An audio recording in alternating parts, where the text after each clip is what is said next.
আপনাদের সামনে তুলে ধরেছেন। আমার আর নতুন করে কোনো বিশ্লেষণ করার। গুণীজন সংবর্ধনা ও সম্প্রীতি সমাবেশের আয়োজন ইটাহারে।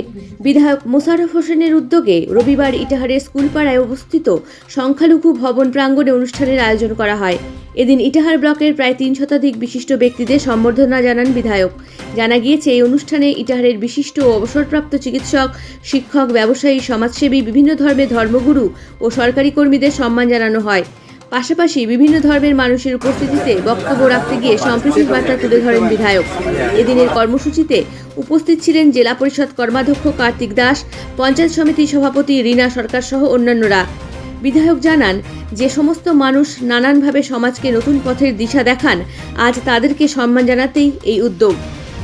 যদি হয় এরকম গুণীজনরা সবাই এসে না বলে, সবাই শুধু গুণীজন ইনারাই নয়, আরো অনেকে হয়তো পড়াশোনা জানে না, কি জানে, তাদের কিন্তু কথাবার্তা এর থেকে ভালো হতে পারে। তো তাদেরও ওপিনিয়ন আমরা নেব, আর আমাদের ইটাহারকে কেমন ভাবে ভালোভাবে আরো এগিয়ে নিয়ে যাওয়া যায়, এরপরে সবাই যেন মতামত দেয়, সেই মতামত অনুযায়ী যদি আমরা ইটাহারের জন্য কাজ করতে পারি, এটা আমি মুশারফদের কাছে রিকোয়েস্ট রেখে আমার বক্তব্য শেষ করছি। আজকে আমাদের সমগ্র ইটাহারেরই গুণীজন ব্যক্তিবর্গ, তাদেরকে নিয়ে একটা সম্বর্ধনা সাথে একটা সম্প্রীতি সমাবেশ আমরা আয়োজন করেছিলাম।